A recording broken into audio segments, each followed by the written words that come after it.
10 years old, and I'm also in 5th grade. Great. My name is Zeve Benchaloom. I'm 10 years old, and I'm also in 5th grade. Great. My name is David King. I'm 10 years old. I'm in 5th grade, and I'm really excited to be here today. Well, we're excited to meet you. Good morning. Please proceed. Hi, I'm Stacy Dean, and I work at the United States Department of Agriculture, and I oversee all of the food and nutrition programs, including school meals, school lunch, and school breakfast. So can't wait to hear what you think about that. It's great to meet you. I'm Admiral Rachel Levine, and I work at the Department of Health and Human Services. And I'm an admiral of the United States Public Health Service Commission Corps, which is 5,000 to 6,000 public health professionals, and that's what the uniform is. I'm also a pediatrician, and so I, in my career, have seen lots of children and teenagers and taken care of them. And it's just great to meet you and to hear about your nutrition program. Good morning, everybody. Welcome to Watkins. I'm M. Scott Berkowitz, proud principal here at Watkins. Welcome, Admiral Levine. You guys are going to learn a lot about what we do through the FoodPrints program, mostly through our kids, about how we garden, how we cook the food, eat the food, and stay healthy. So thanks for coming and giving us a chance to show off our great stuff. What a wonderful program. Yeah. So you guys are going to be making crackers once you get up to FoodPrints today, and you're going to be making collard greens. So you guys are the ones who get to harvest the collards from the garden. But maybe you can show that we can do it together with your visitors. But I don't know if you guys, how long have you been in the cluster that you got to be in FoodPrints? How long? I've been here for, I'll say 4 years, because for 4th grade, I went to the virtual academy. Okay. I have been here for 4 years. I remember back in 2nd and 3rd grade, didn't really do FoodPrints due to the pandemic. But FoodPrints is awesome. I've been here 3 years doing FoodPrints every month, I believe. And then I've also been in the cluster I've also been at Peabody for 3 years doing FoodPrints there too. So you've been doing it a long Very time. experienced. Okay. I've been here for 5 years. I'm going to be with Noah in 2nd and 3rd grade. Due to the pandemic, we weren't doing FoodPrints anymore, but we were still learning about nutrition and foods. Great. I've been here for 3 years. Due to the pandemic, in 3rd grade, we did virtual FoodPrints, and we still got to learn about a lot of healthy things, and it was still a lot of fun. And what do you guys want to tell them about your experience? What has been interesting about it? What have you learned? What do you like or not like? I've learned a lot in FoodPrints. I already know how to cook, but it's just, it had many great experiences. I learned about hygiene and foods and how to sustain a healthy diet and stuff like that. And those are just great things to know for when you get older. I've learned also some about nutrition, but also how other families eat. It's not just that everybody eats what we eat, but everybody eats something different. I agree with Zeev. There have been many different and unique recipes, and I've taken many of them home, and they are a part of my family's annual what we eat. So once a week we had a chickpea recipe last year, and every Sunday for lunch my mom makes it. So. That's great.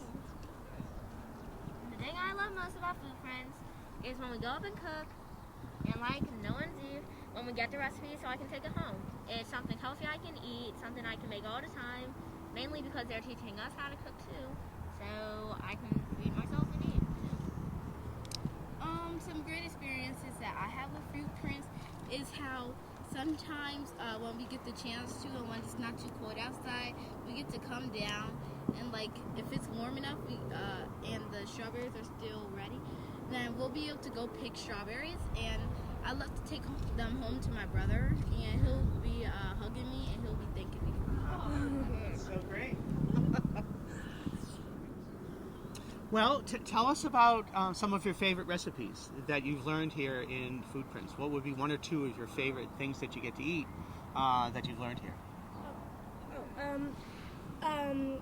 one recipe that I really enjoyed, I got it a few years ago, was a wonderful curry recipe, and it involved all sorts of vegetables, and it kind of had a blend of different cultures, which was really nice, and it was healthy and it was delicious, and that's why I really liked that Great. that recipe. Thank you.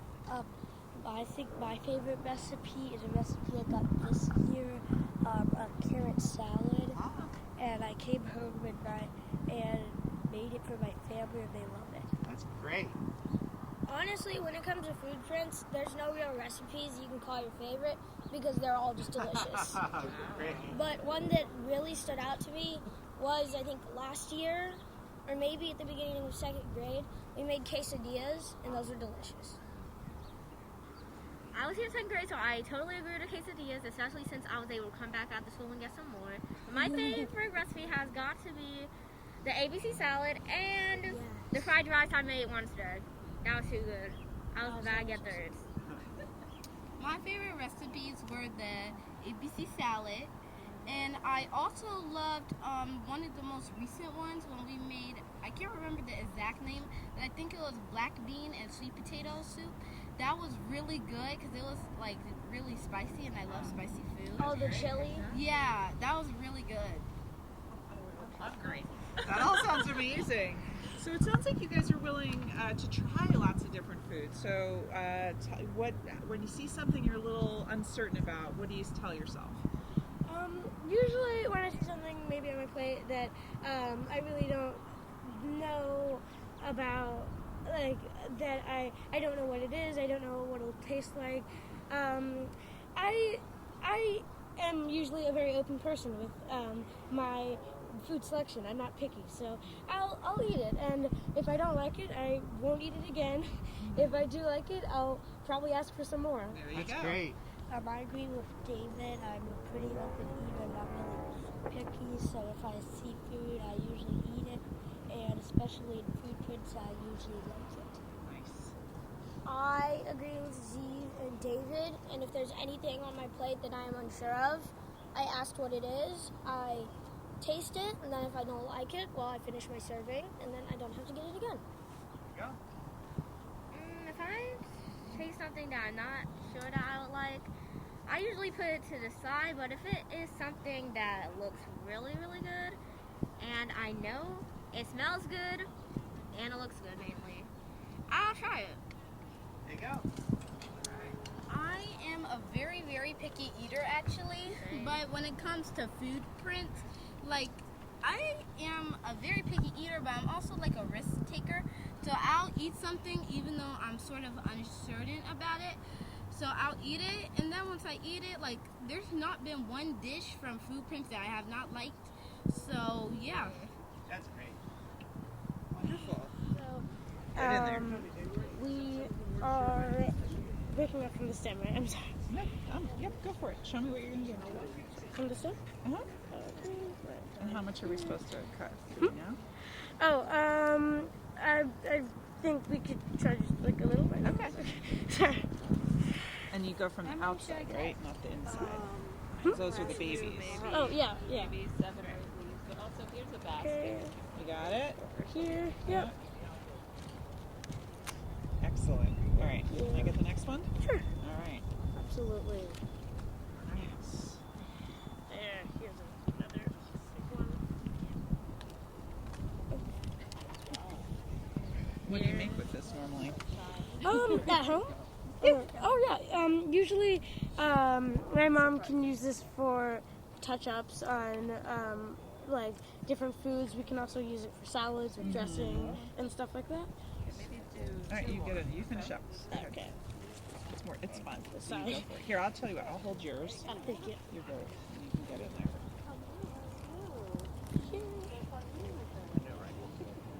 Nice. Should I go to the field? Whatever you want. You know what? Just ignore these guys. If you do what you think the foodprints team wants you to do. That's probably enough, right? Yeah. Because we got to save some for the next group. Yeah. All right. Nice. I'm gonna try here. I'm gonna sneak over. Absolutely. Many of the locals say, I don't have enough good. When it's fresh, it's really good. Yeah. With DCPS, and actually I work closely with Lizette, and with her all here. Nice to meet you. Hi. Wait, I'm going to skip you because you're going to lead this. So Oh. you want to introduce yourself? Joanne Jolly. I'm with the DC Department of Health, overseeing a number of USDA programs, including SNAP Ed, Commodity Supplemental Food Program, and most recently the LFPA Award. Great. This man's a legend in Hugo DC. Mogadon. I'm director of FRESHFARM. Very nice to see you again. Very nice to meet you all. Nice to meet you. And then now Rob. Hi, Okay, Rob. good morning. Okay, I got my cue. Good morning, I'm Rob Jaber. I am the Deputy Chief of Food and Nutrition Services for DCPS and also doubling as the Executive Director of Food and Nutrition. I work closely with Lizette, Robin, Jen, Beth, Hugo, everybody. This is a very communal community, for lack of a better phrase, and just very excited to be here this morning. Very nice to meet you. Very nice to meet you. We are, just for a brief overview, we have Sodexo Magic oversees this cafeteria. Staff here is tried and true. At one point, we had a match in this building. I'm sure Jen's going to tell you a little bit about it, where we were able to match the food in the cafeteria, the lessons in FoodPrints, and it was wonderful. We've had some time, COVID, emerging, we're coming back to a more stable environment, and it's nice to see everybody here today and be able to go back into the garden. So, I want to preview the cafeteria staff. I love our cafeteria staff. I talk to them every day. They feed me almost every day, and they are joyful, fun, and like great chefs. So I'm really glad that you were making time for them, because cafeteria staffs can get overlooked. They do not deserve that. They deserve to be celebrated, and they are fabulous. All right. So, I work at USDA down on the mall on the big national program, and I know even though we're really close, we can seem really far away from school breakfast and school lunch, but I want to make sure you know that we see you. And that's a wonderful thing. You show up, you feed our kids healthy, nutritious food. Yes. You make sure that they're ready to learn, and you're here every day for them. And a lot of people don't always. When you work in government, we spend a lot of time singing the praises of folks who aren't always seen and understood. But our kids wouldn't be where they are without the work that you do. And that is so true. You were frontline workers during the pandemic, right? Preparing those meals, and I just really want to, as a mom, but also as someone from USDA, I want to thank you from the bottom of my heart. It's extraordinary. We thank you so much for that. Because of you. Yes. So I can't top that, but we also want to add my thanks. So I'm at the Department of Health and Human Services. Oh, okay. And nutritious food is so important for health. And we can tell that you put your love and your care into the food that you're serving our children and the great staff at the school. So we want to thank you for that, and really appreciate the work that you do day in and day out to feed good, nutritious food to our kids. So thank you very much. And Admiral Levine, you don't know them, but you sound like you do. Like every kid that comes through this line gets love, gets joy, gets greeted. They know their names. They are fabulous. So they deserve all your praise, all of everyone's praise, and I want to thank you guys too. And we can just see from what you're serving today, you're hitting all of the different food groups in terms of our nutrition. So in terms of the United States nutrition action plans and things, we work on this together. USDA and Health and Human Services are partners, and you can see vegetables. Peas and carrots. You can see Mediterranean flatbread. I'm looking forward to that. You can see some. Yeah, we're going to come back. You can see shepherd's pie, and then we have celery, radishes, leafy greens, some cranberries, fruits, vegetables. Everything is here. Everything is here. Lentils, raisins, avocados. Every food group, everything we talk about day in and day out about nutritious food is right here at your table. Looking forward to seeing y'all. All right, everyone, give it up for our team. Yeah. You got it out? Got it all ground up? Could you imagine having to do this to make your own bread? Yeah. You could? Imagine if you had to do it grinding it with a rock. Or with a... Thank you. It's like not even one pancake. You better keep going. I'll have to work out with this. Feel this one. This just like really smooth, Yeah. and then this one has just a little bit more texture. That's all the good stuff, right? Well, I think you all are learning in this class, and it sounds like with the FoodPrints program that good food, nutritious food is really important to good health. And we're sort of we're the good food, good health team. That's right. At the federal government. So my name is Stacy Dean, and I work at the Department of Agriculture, and I oversee all of our federal feeding programs, which include school breakfast and school lunch, and a lot of things like this, nutrition education in the classroom. And it's really exciting to be here and to learn from you all, but also to talk about how good food, good nutrition, and good knowledge, right, supports good health. Admiral. Thank you so much. I love that. We're the good food, good health team. So I think we found our mission here. So I'm Rachel Levine, and I'm at the Department of Health and Human Services. I'm also a pediatrician. So just like the pediatricians that you might see, at your doctor's office to do checkups and things like that, that's what I've done for much of my career. But I have the opportunity now to work here in Washington, and really to try to teach kids and really push the importance of really good nutrition, which is exactly what you're learning here in this program, which is great. And the importance of good nutrition for you to be healthy and to grow up strong and healthy. And that's what we're trying to educate people about. What we spend both of our time doing with a lot of our staff. So great job to the program and to the teachers in the school, and most importantly, great job that you guys are doing. Thanks.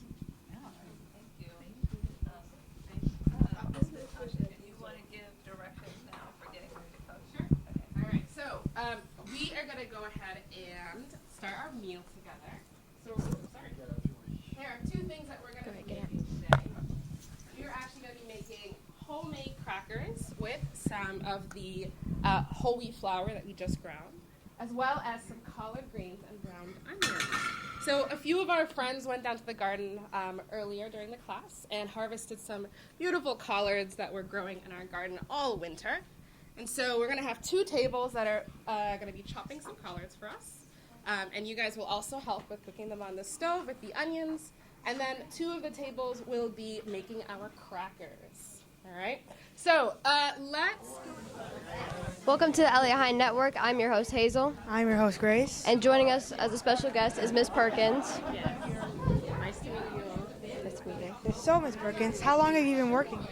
I've been here for 4 years, but before that, I was at high school, actually at Eastern, near your building.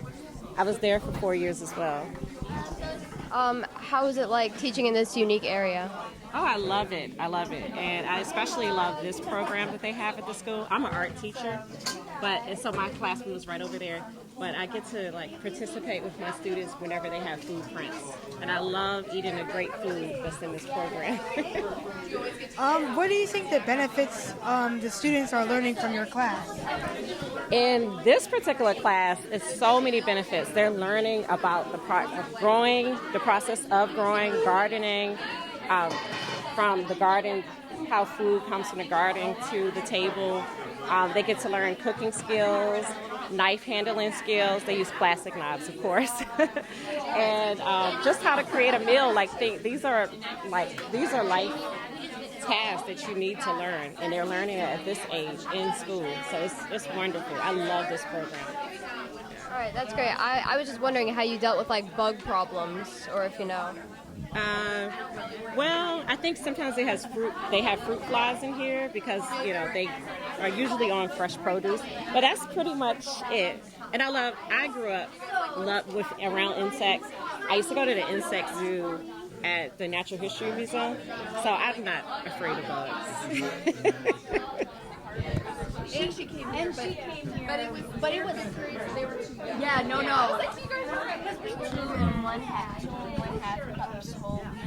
And we know whole wheat flour is exactly the kind of thing that you guys were just grinding, right? It's like kind of tan. Okay, what else do we need? 1/3 cup of sesame. Sesame.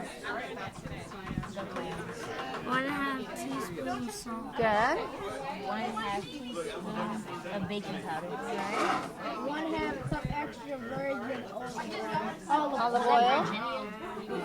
it? Virgin olive oil, yeah. I love the virgin. 1.5 cup of water. And then this says coarse salt for sprinkling, which we can sprinkle on top of our crackers, okay? So, the first thing that we need to do is we're going to combine. Can I borrow yours? We're going to take our beans, we're going to roll them, and then we're going to sauce back and forth. I would keep that one. Back and forth, back and forth, back and forth. You try. You got a Let me folder? see. Yep, did you see me? You want me to do it again? No, I saw it. You're going to roll it. You're going to roll it. I like this. Yep, everybody take one and roll it. All right. And then you saw back and forth. Yep, roll it really tight. Back and forth, back and forth. Good job. Oh, excellent job. Great job. Oh, yeah. Back and forth. Oh, thank you. I like that. You can just set it to the side. Miss Natasha, do you already have a bowl for your collard and serving class? Thank How you. long have you been doing this class? But I've been here for 5 years. In second and third grade, because of the pandemic, we didn't do it in person, but we still learned about hygiene and how to sustain a good diet online. How would you rate the school lunches here? I'd say they're pretty good. They are good. They're what I as a 5th grader would want to eat, and they're also healthy. So yeah, I'd rate them maybe 9 out of 10. I think it's really great to be learning this at such a young age because it'll really prepare them for life. Because a lot of things that schools do is they say that they prepare you, but it's stuff that you don't really use. But this is definitely a skill that's needed a lot, every day. Yeah, I've never used calculus or I don't even know how often you use fractions, but you definitely use cooking. Yeah, it's true. Not to say that math is not important, it is, but. Welcome to the Eliot Hine Network. I'm your host, Hazel. I'm your host, Grace. And joining us as a special guest on the show is Robin Douglas Scholar. Thank you for joining us. Thank you for having me. So, Ms. Scholar, how many times have you done this? An event like this, just this year, we've had 4. Just this year. We hosted the USDA Secretary, Tom Vilsack. So and we've had a couple other guests come through. So we're very excited to have Admiral Levine here today and Secretary Dean.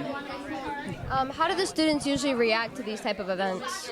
The younger students are a little bit shy, but they warm up after some time. Once the adults start digging in with them and harvesting, I think the 5th graders, they're definitely the most lively of the bunch. So, yeah. What would you say is your favorite part of this event? I think the cooking for me. Watching everybody prep the food, cook it, and then eat it. So that's the best part for me.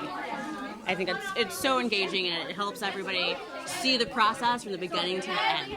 All right, welcome to the Eliot Hine Network. I'm your host, Hazel. I'm your host, Grace. Joining us today is Admiral Rachel Levine and Stacy Dean. We are broadcasting live from Watkins Elementary School.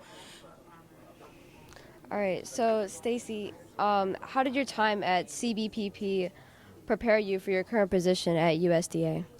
Well, when I was there, I did a lot of research and I did a lot of advocacy, and that's a big part of what we do at USDA. We write to advocate for all the people who use our programs, and we want to make sure it's based on solid evidence. So I think it was a great preparation for this job. So, Admiral Levine, what is your main purpose being in this role for the HHS?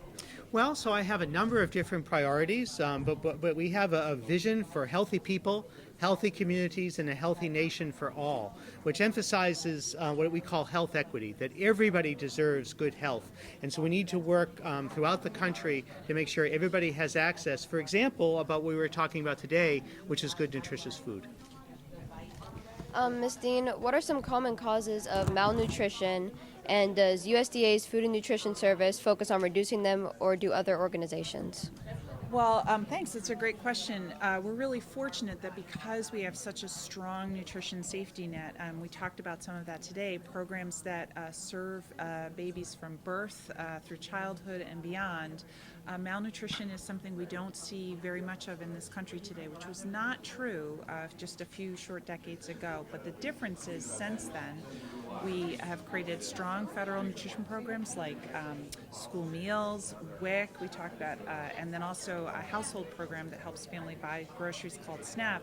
But we also have health insurance, which is another really critical difference in why we don't see malnutrition is those parents can bring their children to the doctor and get help on the healthcare side. So that powerful safety net has really made a big difference in children experiencing that, and all people experiencing that terrible condition. So I'm Levine. Before you were in this big role, what inspired or motivated you to try and join HSS like before you were here? Sure. So I'm a pediatrician, and so I worked as a pediatrician at the Penn State College of Medicine, right up to 2.5 hours from here in Hershey, Pennsylvania, seeing children and adolescents with a number of different medical conditions. Then I had the opportunity to become the Secretary of Health of Pennsylvania, so run Pennsylvania's health department.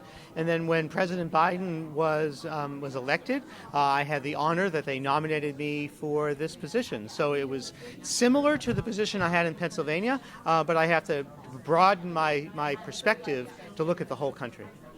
All right, this is my last question for you, Ms. Dean. What made you choose this career path? Oh, that's a great question. You know, my mom was a school social worker, and she loved her job, working in schools and working with kids. And she taught me that basically a life where you're working on behalf of others, or you're part of an organization like a school that's serving others, is really fulfilling.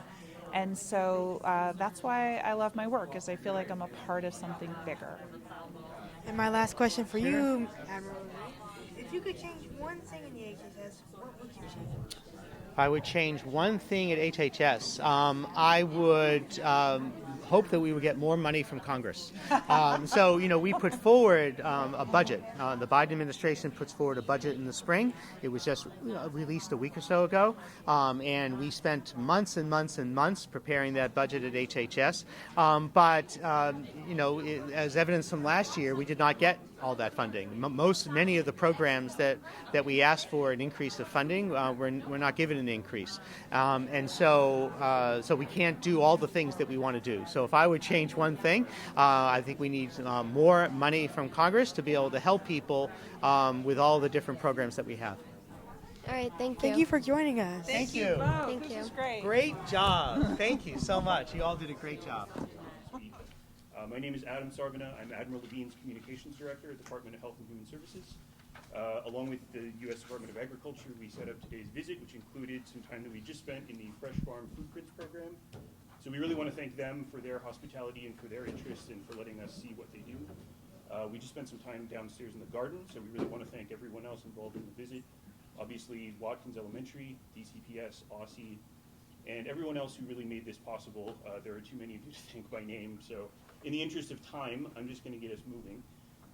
We're going to hear from Admiral Levine and from Stacy Dean at the U.S. Department of Agriculture just a little bit about what they both do, what they both focus on in their roles in the federal government, and then we're going to pretty much open it up for open conversation. We're going to hear from parents and students first, just to hear their perspectives, and then they're going to sort of lead into an open discussion about how we can be more helpful. So, Admiral Levine, please take it away. Sure, thank you, Adam. So I am Admiral Rachel Levine, and I am the Assistant Secretary for Health at the Department of Health and Human Services. And I'm so pleased to join my friend and colleague, Stacy Dean, here from USDA to come to Watkins Elementary School and to hear about the FRESHFARM FoodPrints program. So we have seen this literally farm to table today. We've been with the kids, and they have grown collard greens, and then they picked them, and then we went to the little teaching kitchen they have, and they washed them and prepared them and cut them, and now they're going to be making their lunch, which was just a fantastic program. You know, nutrition is absolutely so important to health. And it is one of our priorities at OASH and one of the priorities for Secretary Becerra. We're very pleased to work with USDA on the White House Conference on Hunger, Nutrition, and Health that was held last September, and helped to work to develop the national strategy on hunger, nutrition, and health. USDA has coined a great term, and I'll give you full credit for it, but it's not just food security. It's actually nutritional security. We need to have access throughout the country in urban areas, suburban areas, and rural areas to healthy, nutritious food, and the program here demonstrates that. So we are very pleased to work in partnership with USDA on these type of programs, and it's great to be here today to hear from everyone at the panel. Thank you. Thank you so much, Admiral. Yeah, I'm Stacy Dean. I'm the Deputy Undersecretary for Food, Nutrition, and Consumer Services at USDA, which basically means I oversee our 15 federal nutrition programs. And you may not know this, but March is National Nutrition Month, and that's why we're so pleased to be here to celebrate all aspects of good nutrition in terms of the food that we eat, the knowledge that we need to have, and of course the deep connection between good nutrition and good health. You know, our country's future is our children, and we need to set them up for success, a healthy future, starting out right with good nutrition, healthy eating, and I think we saw that here this morning, and you guys have all the pieces of this: access to healthy food, knowledge about why it's important, and knowledge about how to prepare it in tasty and delicious ways. We at USDA, you know, we serve 1 in 4 Americans with our federal nutrition programs, and so that means we just have a really powerful platform both to help address hunger and food insecurity, as well as improve health through stronger, better nutrition. And I have an unbelievable partner in Admiral Levine. Every time I say, hey, I was wondering if I could talk to you about the WIC program, before I can even say WIC, she's like, WIC is really important. Let me tell you about what it was like when I was in practice. Or if we say, can we talk to you about the nutrition standards in school? I can't even get it out, and she talks to me about how important it is. So this collaboration is incredibly important. But also our collaboration with all of you, hearing from stakeholders about what you see as successes, what we need to do more of, where there are issues we aren't yet dealing with, is also important, and that's why I'm so glad that we're here today. Certainly. So we really want to hear first from the PTA parents and the students about their experience. Just tell us a little more about why it is so important, and for all of us to hear why it is so important that we focus on nutrition, we focus on ending hunger. Why are these issues meaningful? Why are they worth so much time and energy and investment? If you could just kind of share your perspective with everyone, that's the best way I think we can all get started today. So please, any parents first, and then we really want to hear from the students as well. Hi, I'm Katie Thomas. I am on the PTA here at Watkins. I have 3 children in the building, a 1st grader, a 3rd grader, and a 5th grader.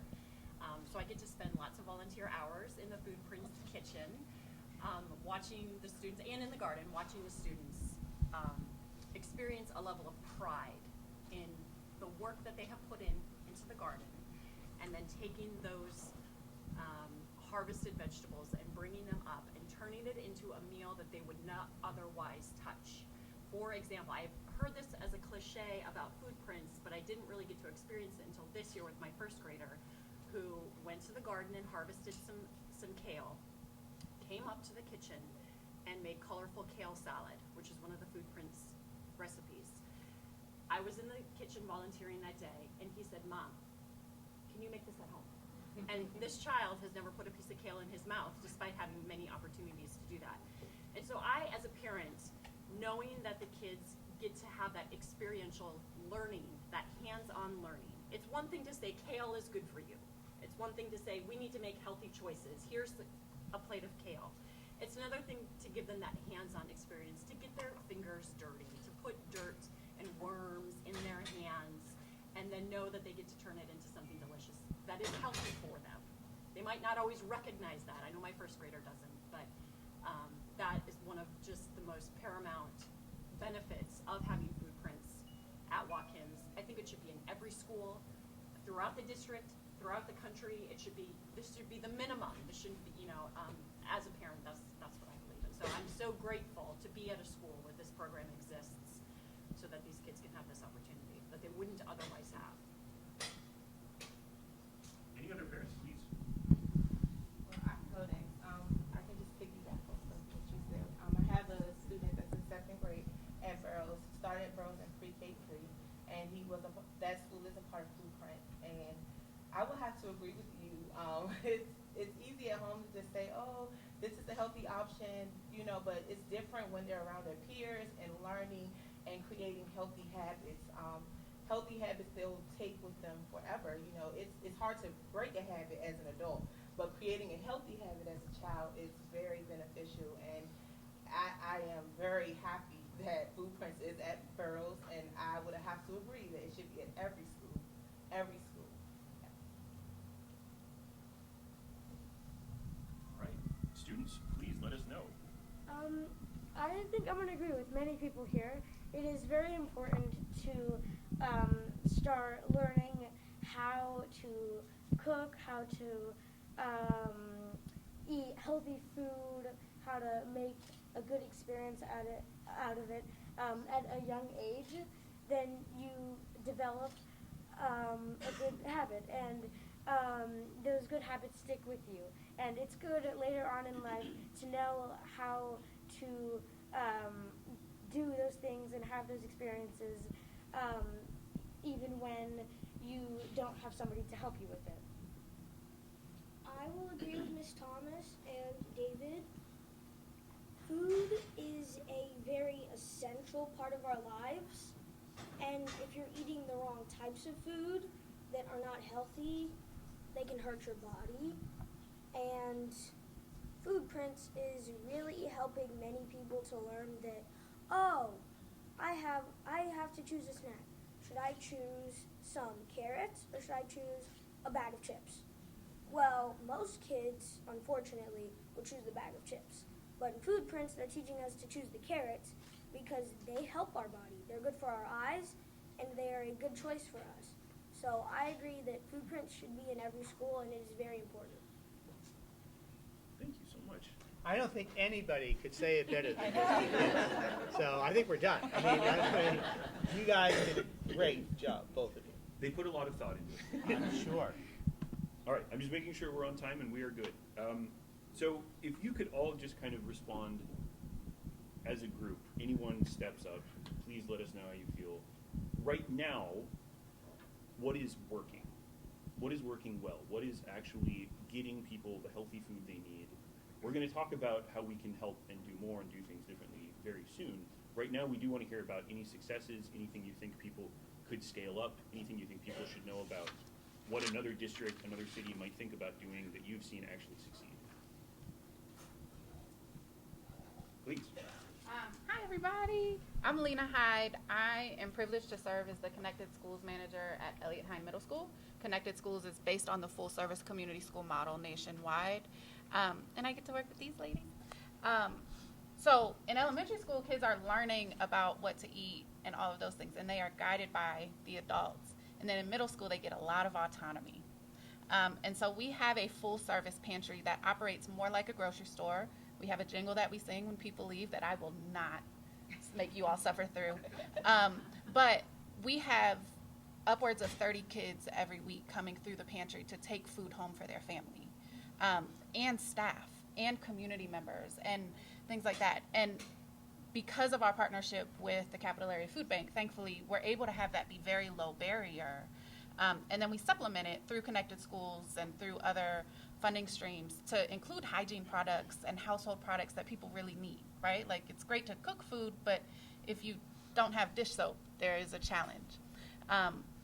What we're seeing that's working is it is very, very low barrier. I just need your demographic info to make sure that the Capital Area Food Banks knows who we're serving, to make sure it gets back on the national level. And with the cut in people's benefits this month for SNAP, we are seeing an increase already. And so making sure that at school, before kids go home, they can come in a shame-free environment, in a pantry that looks more like a grocery store, that feels welcoming. It doesn't, they get snacks. The snacks that they get are not the healthiest, right? Like, they get Goldfish and they get Rice Krispies treats, and they can choose when they shop. As a thank you for shopping, it gives kids the autonomy to shop and pick items that they know their family cooks with, and to pick those items. And then we're implementing cooking classes now, where we're folding in those pantry items to say, okay, so you got pasta from the pantry last week. What can you make from that? And so I think for middle school, kids are developing their personality, right? Just developmentally, they're developing their personality. And so if we can help start shifting their personality to make those choices that are more beneficial to them, it really, really sets them up. Because they've got a lot of the knowledge in elementary school, a lot of the programming in DCPS guides them towards healthy eating. But they get to stop at the store on the way in middle school because they're on their own. So I think that's one of the things that's working well is like very low barrier. Come on and shop for free and get what you need and what will help your family, because kids also want to contribute to their families at this age. And so kids knowing that they can take something home in a way that doesn't feel like they're being shamed or like there's a stigma attached allows them to also contribute to their family in a meaningful way. There's a lot of different things that are going on in the district that we are really proud about. My name is Monica Jones. I'm interim director of DC Hunger Solutions. We are one of the statewide initiatives of the Food Research and Action Center. Knowing that there are 81 full-service grocery stores in the district, one of the things that we are excited that the district actually does is makes people aware of multiple other ways in which district residents, families, individuals can purchase their groceries and non-food items that they need. And so there's such initiatives as the Healthy Corner stores, which we are allowed to, fresh food is brought into those corner stores. So families and individuals can purchase the food items that they need. Two of the other initiatives, more so on a policy perspective, that the district has implemented is our Fresh Food Fund, as well as our Nourish DC Collaborative. And that's an opportunity to bring food-based businesses into the district. And so it provides technical assistance, funding, business development, focusing on our most underserved areas in the district. So that increases grocery store access overall. At our school age level, as well as our early care level, we're excited because we have the Healthy Tots Act, where federally, typically with CACFP, child care centers, daycare homes, you get 2 meals and a snack. In the district with Healthy Tots Act, you get 3 full meals, as well as additional incentives for incorporating a local food component inside of your meal. And then all across the district, all students, regardless if you attend DC Public School or DC Public Charter School or even participating private schools, you all get free breakfast. And so there's multiple different ways that we are making sure that we're meeting those healthy needs for our students as well as our families. And soon, hopefully, we will have passed universal school meals in the district. So we're really excited that DC Council has released that legislation. And so that means that regardless of income, that students can show up at a school, and if they're hungry, they don't have to worry about having to show any sort of identifiable information. You can just simply purchase a meal at no cost. And so we're really excited about the multiple touch points that are embedded into the district, making sure that all of our students as well as our families and our individuals that live in the district are able to purchase the grocery items that they need, and that children can actually enjoy school meals without having to worry about the cost of those meals. That's wonderful. I'm going to piggyback off of that sentiment, pick it right where you left off at the Universal Free Meals. So my name is Lizette Wells, and I serve as the Compliance Manager for Health and Wellness at OSSE, the Office of the State Superintendent of Education. And we are really excited about the conversation, thinking about the work lift, but we're excited to continue the conversation about universal free meals for all of our DC students. So we're excited to hopefully get that work underway. I think one of the things also that we looked at is, one of the things that I lead in my work is a self-prep community of practice. So DC schools are very heavily vended, and they don't necessarily have the opportunity to have fresh cooked meals because there's a vendor dropping off food in a warmer and it's making its way to the students. And so we have about, out of 65 local educational agencies, we have about 10 that are actually full service scratch cooking. And within the DCPS 120 school portfolio, I think there are about maybe 10, Robin, if I'm wrong, correct me. Eight. So there are 8 self-prep scratch cooking facilities there. So our goal is to work with SFAs, school food authorities that are looking to not only have efficient and sustainable scratch cooking in their schools, but how can we support other schools that want to begin that scratch cooking. I think it's very different when you have the smell of food kind of wafting through the hallways, as opposed to someone dropping off just meals, into a warmer and being put out that way. So that's one of the things that we're doing to see how we can increase participation by having appetizing meals and food that can be identified. And even in that self-prep community of practice, we get together once a month and share challenges and share successes. And one of the things that we talked about recently was looking at culturally demographic foods that students will recognize in their own culture. So Just one of the things that we're doing to get schools to do that scratch cooking and identify foods that students are able to enjoy. So great to hear about. I'm going to have to touch base with you. We're thinking about moving to scratch cooking. But my name is Alexis Lar. I'm our Senior Manager of After School and Summer Meals at the Capital Area Food Bank, where we operate about 60 CACFP and SFSP sites. And a couple of things that have been working really well for us over the past year. Last year, we implemented our first ever Summer Meals Outreach campaign, which I connected with LaMonica about. And that was just, a multi-touch point campaign. So we had a campaign landing page where we included every site, not just the food banks, across the DMV on an interactive map that clients could look at. We included a digital toolkit for our partner sites. We had, media spots. We had yard signs, and then it all culminated in 3 kickoff events, 1 in each region. So this was so important to us because we know that pandemic has had such lasting economic effects, and we really want to make sure that everyone in the community is aware of the programs that we offer. So we expected to see, a big drop in our numbers with the rollback of the pandemic era waivers last year, but we actually saw most of our sites hold steady or increase slightly. So we're excited to move forward with the campaign again this year. And then we also actually just secured funding this week. We have a mobile summer meals bus that we have operated for the past few years, but we're going to move that to year-round. And I think that just speaks to the benefit of CACFP and SFSP in that it can meet children where they are, and we can go to them. For those who don't know, the Child and Adult Care Feeding Program, right? Okay. Yes, Child and Adult Care Feeding Program, Summer Food Service Program, After School and Summer Meals, conversationally. And thank you for your leadership. That's amazing, of all of you. I'd like to make the health connection in terms of the nutritional programs that you all are talking about. Nutrition is absolutely essential for good health. We were talking before, good food, good health.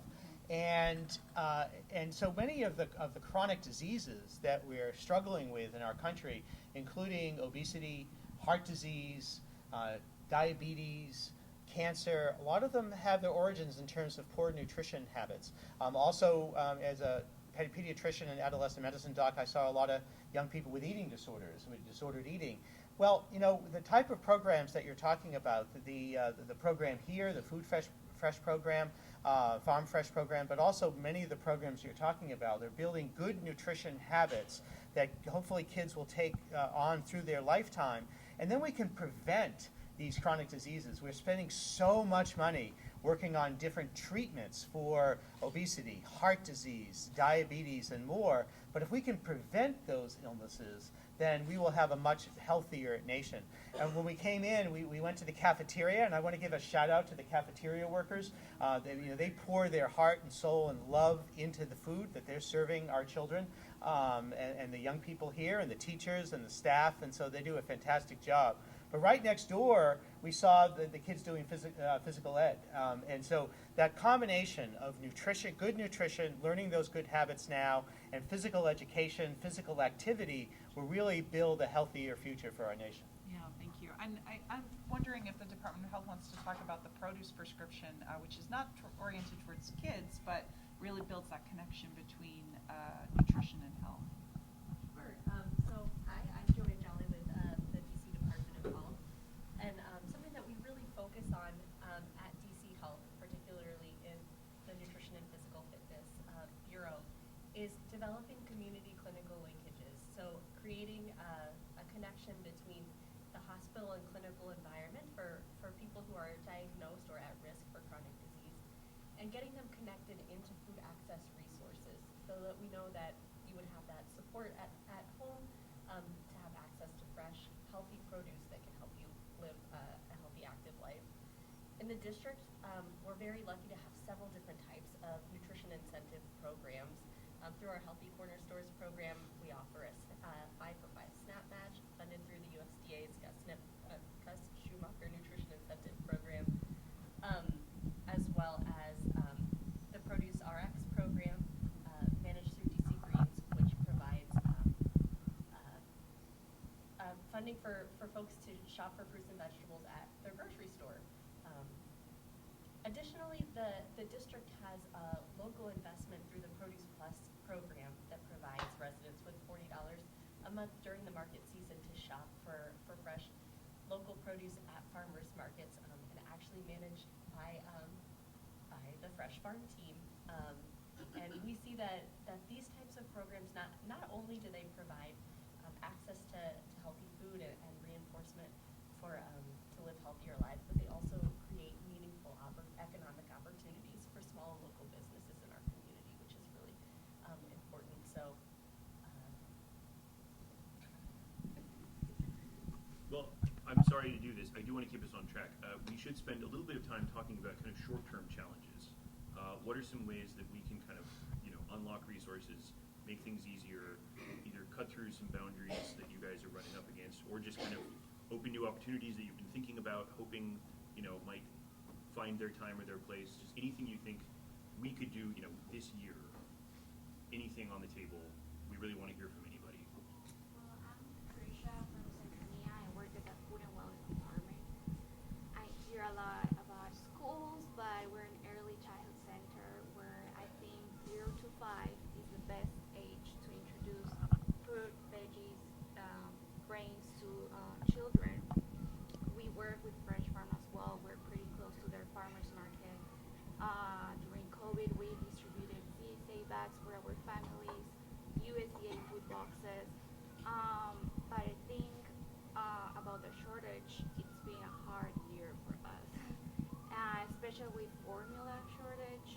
I mean, it got better, but you go to a store, you can only buy 4 cans of formula. I mean, we have 6 infant classrooms. How do I feed those 6 infant classrooms with only 4 cans of formula? So, also local procurement, our main vendor had to stop deliveries for a week, where we order around 120 cases per week of food. So what do I do? Who can I connect? FRESHFARM, Common Market. Hey, do we have apples, oranges? This is what I need. Even though I have to change my menu, partner with local vendors that could provide me with food just to get out of the way and serve the meals that we need to serve. We have our commercial kitchen. We're self-prep. We're in Columbia Road, Columbia Heights area. We provide 3,000 meals a day. We have a pretty small kitchen. They do magic, the kitchen staff, 5:30 a.m. to 4 p.m. So yeah, partnership with local vendors to provide foods, and formula. It's been a really challenged year. In labor shortage as well. That was a huge issue. I want to piggyback off of that with the labor shortage, and also I also operate out of school time programs. Something that we've really struggled with for after school and summer meals is the non-rural congregate meal requirement. So of course, these sites are an amazing meeting place for kids, but a lot of our sites are just experiencing severe staffing shortages. And one of our sites in particular was previously able to serve 3,000 meals per week through a drive-through distribution. That now that we're congregate, we're not in a rural area, they can't serve any of those kids anymore because they just do not have the staff to supervise 3,000 children. So it's really limiting our ability to reach more. And it's staff limitations and it's safety, and it's just the site's operational capacity. If we were able to have the meals taken off site, we'd be able to serve thousands more children easily. Yes, I'm Robin Douglas Scholar, the Manager of Nutrition Compliance and Partnerships with our Food Nutrition Service within DCPS. And I would say something that, could be done now. For us, we're serving almost 10 million meals a year. And about 75% of our city we have under the community eligibility program or provision, which means those students eat for free. But we've got several schools that are on the edge. And so I think for us, increasing that CEP multiplier, the qualifications for that could bring in more schools. And the other challenge we find is the area eligibility to run the child and adult care food program and the summer food service program. We do run into those challenges, so we do have to get very, very creative in order to expand services into their schools, because we'll have pockets of homeless shelters in areas that are very high income. So, again, very creative. Would love to see that expansion in area eligibility and a change in the CEP multiplier rules, especially. So, thank you. I agree with what everyone has said so far. I'm going to pull out the age range a little bit and talk about our older adults. So in the district, we have one of the highest rates of older adult hunger so not to kind of dig the nail in the coffin, so to speak, but with the ending of the SNAP emergency allotments, our older adults have been really affected and are the age range that we are worried about most in the district when it comes to hunger. So about $14 million is lost here in the district per month with the ending of the SNAP emergency allotments. And it's about 90,000 residents that are affected by it. And so we're working with our older adults. Many of them are on a fixed income, and many of them are concerned with the loss of their SNAP benefits. One of the good things that we have here in the district is that, unlike most other states, we have a local benefit that SNAP participants automatically start off at $30 due to a SNAP expansion. And so where other states might start off at a lower rate, district residents automatically start off at an increased $30 rate. But our older adults are still concerned. And at FRAC, we have a term we call grand families, and these are older adults or grandparents that are taking care of children. And so this is where our children come in to this as well. So if you have a grandparent or a grand family where the entire household is depending on SNAP, but they're experiencing low income, some additional benefits. And so working to see what we can do at the federal level to increase that minimum, that minimum benefit amount that we can increase their SNAP benefits to in a post-pandemic era. I would say, being in a connected school, we have the benefit of serving as a hub for the community. So a lot of schools are places where children come to learn, and that's sort of the end of it. The purpose of a connected school and the community school model in general is that the school isn't in the community, it is part of the community, and it serves the community with place-based services. And I think really pushing forward the idea that if every school, I know there are 12 connected schools in DCPS, all of us have pantries and are working to expand that reach to the community. The community members coming in most are older adults. And they're spreading the word to their friends because they don't have Twitter, so they don't see the flyer. But I think really putting resources towards food banks and shelters, or towards food banks really, to get into schools where people come. Everybody that has a child at some point interfaces with a school. All of those children interface with the school. Having access to food and access to services in the school increases student attendance, it increases family welfare and well-being.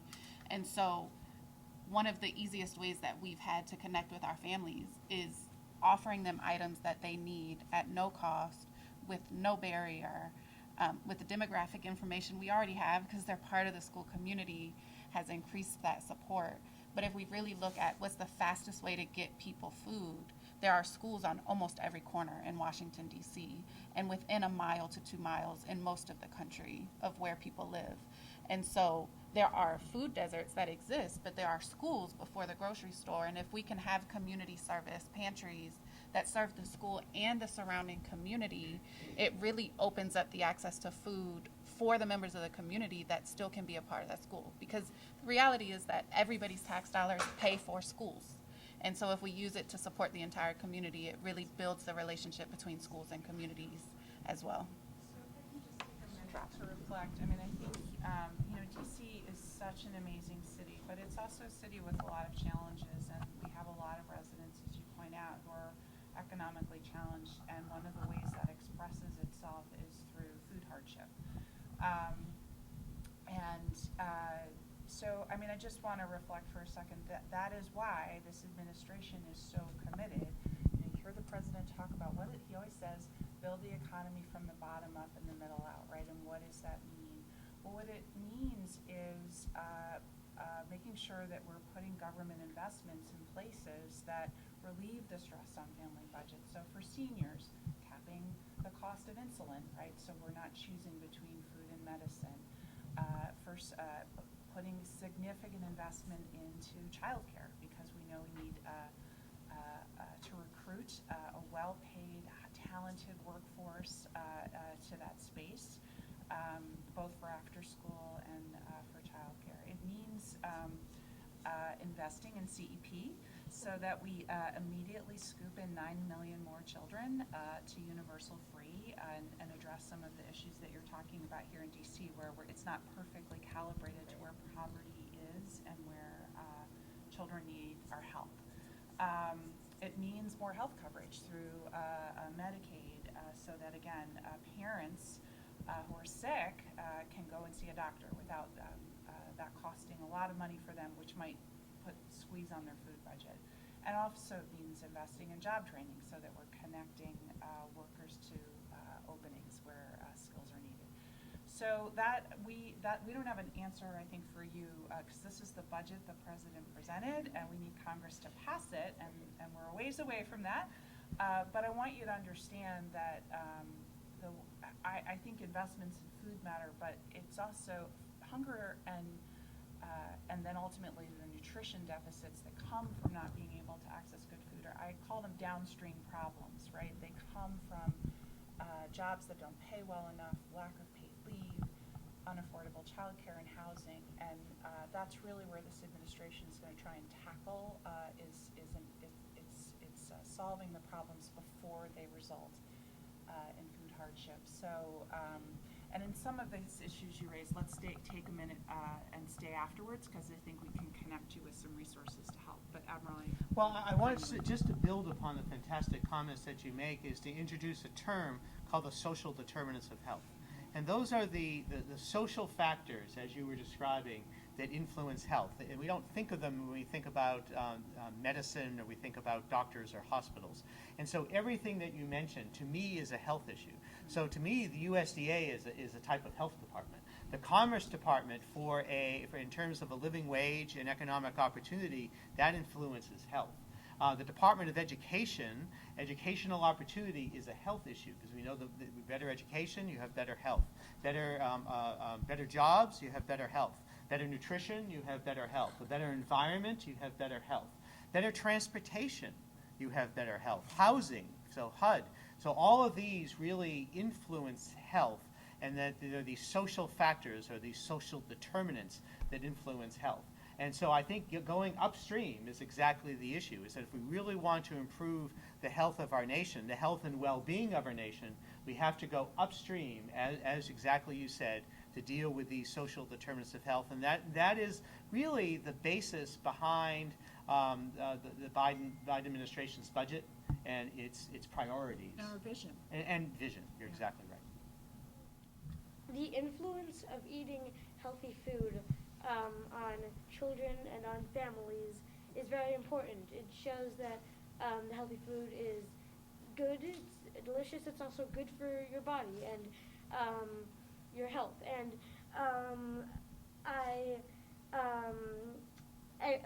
some days when I'm walking on the second floor, I can smell the food from a different class making food prints, and I say to myself, I'm so happy that our school has food prints, so we can influence to children how good it is to eat a good, healthy food. I agree with David. Whenever I am on the second floor doing art class, when I know that there's another grade in there doing food prints, I know that they are learning healthy habits, and that's one of the greatest things about just being in food prints or having a school with food prints. And I know that when you're with your family and you're eating healthy food, that it's a way to help you eat healthier foods, because it's more convincing that it's good. Not that it's something that you would need to convince someone of, but some people just don't have good eating habits, and that is something that it needs to be changed. I'd love to chime in. I'm not sure I'll say it any better than that, but I'm Satchel Kaplan. I'm Chief of Staff with Chef Jose Andres. And it's the concept that we talk about in terms of longer tables. And I think, last time we were in this space was the day after the White House conference. There was a stakeholder visit. Our relationship with Watkins and the Teaching Kitchen actually goes back to helping launch and fund the GoFundMe that created this space. But I think the key here is that the longer tables are not just for room for enough students, room for their families. It's room for members of the community. It's room for the people who are involved in preparing and growing and producing that food and bringing it to us, and then the people whose job it is to take what happens at that table and bring it we're in Washington, but bring it to Washington and think about how we can make that change, resonate throughout our country. I think we see food connected in so many ways, locally, nationally, and internationally in the work that we do. And we see it as being more than just calories. We see it more than just health. We see it as being, an economy that works for everybody. We see it as being dignity of people involved in food from start to finish. We see the connection that food has to build resilient communities, which is why we'd love to see, the FoodPrints program in every school, all over the place, because we end up doing work in schools in the most difficult of circumstances, right after natural disasters.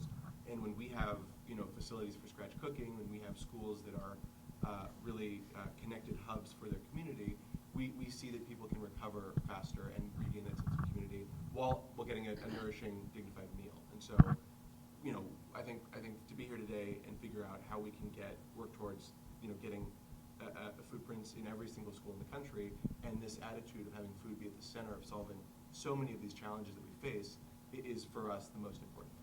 Well, we'd like to work with you on that. Yeah. So we had some discussion. So we're going to be in contact with you and Chef Andre.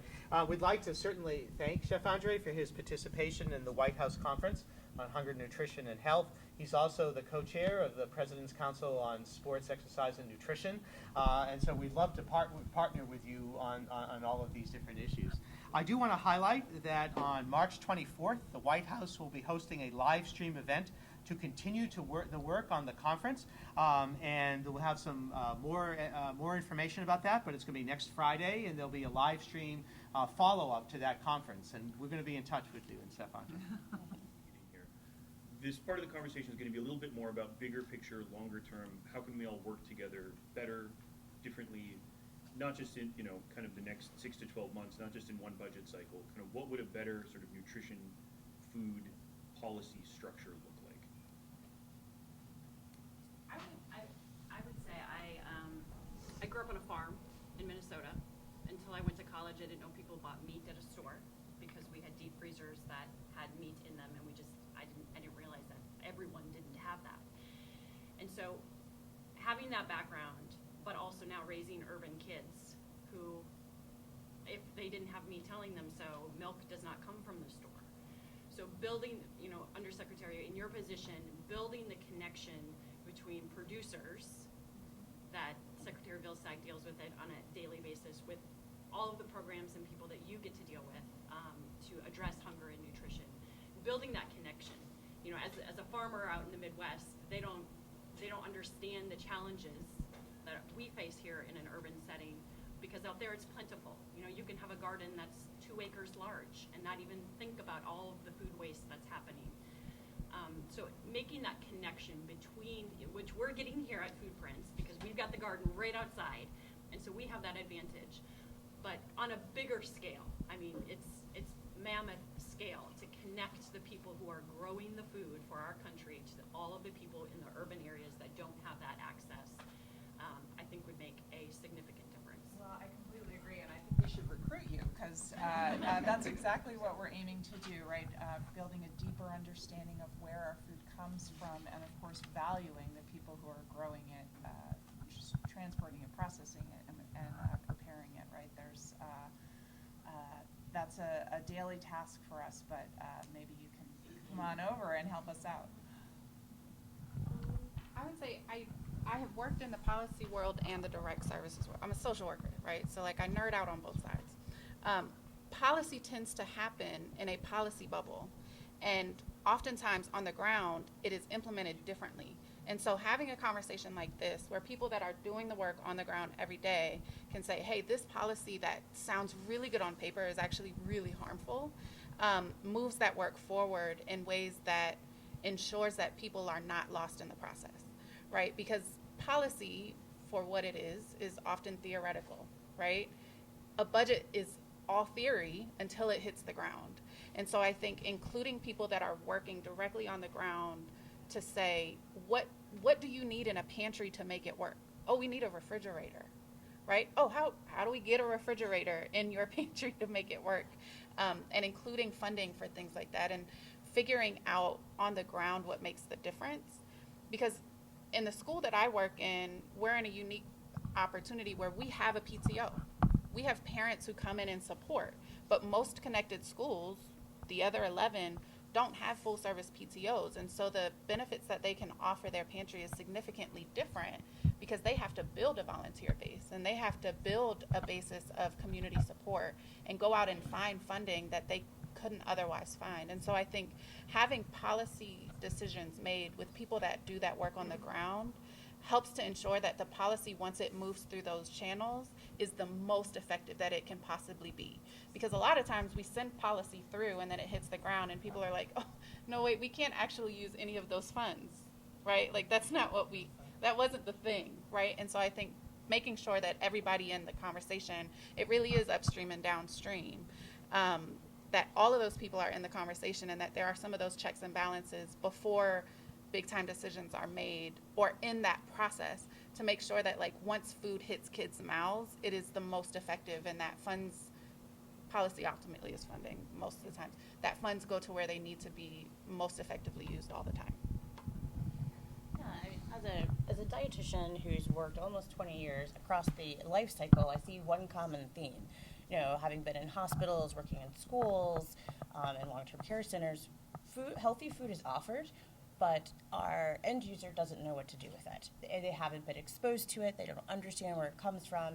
So I completely agree. You know, it's that sort of the food education portion. We've got nutrition education down. Carrots are good for your eyes. Okay, well, why are they orange? What's the story behind that, right? And so exposing everybody to these foods, learning how to cook with them, making that connection, growing them in the ground, prepping those recipes, and then seeing it in the food that's offered to them, which is, you know, our job here at DCPS to feed everyone, that seems to be the strongest connection, right? And then when you're serving them, knowing that you've had the food. The students know, you know, when the person behind the line is like, we tasted this, we made this today, it's really good. That's powerful. So knowing what you're serving and knowing where it's coming from, I think that, you know, that tells a big story, and that definitely helps to increase all the social determinants of health that we've been talking about this morning. To piggyback off that, I think it definitely helps to know where the foods came from, because I have a lot of extended family that live in the country, so every time I go and visit, we went to like a blueberry farm to go pick blueberries, we picked blackberries, and I think just being around that as a kid and growing up, being able to make stuff with that has definitely changed my perspective on food, where it comes from, and I think teaching that to kids at a young age can help influence them for the rest of their lives. I did actually want to call on you next. Please go ahead. I would like to say that I agree that when people don't really know where their food comes from, they're kind of like, is this kind of sketchy because they don't know what it is. So I would like to say maybe more community gardens around DC, not just around DC, but around the country. And more, I would say that people like Ms. Thompson, who grew up on the farm, would be very good volunteers or employees. Can I make a suggestion to FoodPrints? So we actually have a garden at USDA. It's called the People's Garden, and maybe we could arrange for you all to come visit and help us harvest some of our food. So that would be great. So I wanted to share another component of what FRESHFARM and FoodPrints also offer. They offer I'm a community food educator over in Ward 8. And so I assist in the classroom with the FoodPrint program, and I love the FoodPrint program. My children started with the FoodPrint program, and they are now adults, so that's how far back we go. And Brussels sprouts is still like the most important thing on our table because that love came out of FoodPrints. But over at the school that I'm at in Southeast, I do on Wednesdays, I prepare a FoodPrint recipe, and I offer a tasting to the parents of pickup. And it's something in season. It's something that most likely they have not had. This week we had spaghetti squash topped with tomatoes. So it's a very simplistic recipe. Parents have gotten, during the pandemic when the Capillary Food Bank was handing out dozens and dozens of produce bags, families were throwing squashes in the trash because they didn't know what to do with them. So my role at Simon is to really take those quote-unquote foreign items to several families and offer you a suggestion with a sample, with a recipe and other suggestions on how you can just add this into your lifestyle. And it basically, normally requires an oven or a cookie sheet or a pot of boiling water, but just to show them in the most simplistic term of what to do with these items. So this gets back to when we offer items to people and you don't offer any instructions along with them, it's like you're not offering them anything. So that's what I wanted to add.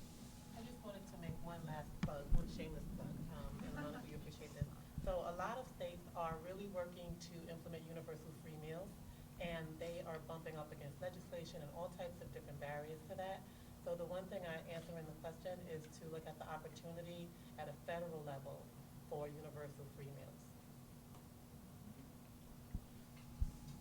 And universal free meals, from an operator's perspective, that frees up some of our time to work on these community efforts, right? Because it all ties together. That's the common theme I've heard today is community, communal tables, community in the cafeteria. If you have a breakfast in the classroom program, that's a community experience when you're eating and making, connections and ties with your classmates.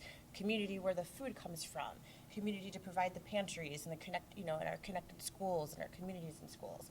So I think, that's something that as the food nutrition operators that we love to dive more into, but we're caught up in the paperwork and the legislation and the regulations. So we make do. Thank you. I want to put in one last plug for early childhood nutrition. So I have a background in food procurement, no less, working for a state agency where I oversaw all the procurement for child and adult food care program as well as the summer food service program.